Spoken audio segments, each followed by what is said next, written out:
भाई हमार प्यार के चक्कर में लोग कोमत हो रहा भाई। प्यार में अक्सर लोग के न जान से हाथ धोए के पड़ेला। केहू रेल कटरी पर फान के जान दे देता, केहू जहर खा के देता, केहू फांसी लगा देता, केहू एक्सीडेंट होके मर जाता। ओके तो दोसर मिल जाता, लेकिन तोहर दोसर नहीं मिल सकत। हाँ तू 5 गो रख, तू 50 गो रख, जब वो 5 गो रख सकेले तुम 50 गो नहीं रख सकत। अपन जान कहाँ देते रहो ये तुमको पता बा। तुम मरला के बाद तर माई बाप भाई बहन का गुजरत हुई।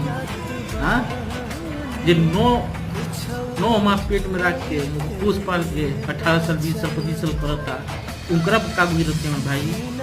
ये तो सोच लो अपना बाप माई के बारे में सोच लो कम से कम। क्यों ना सोच का सोच लो।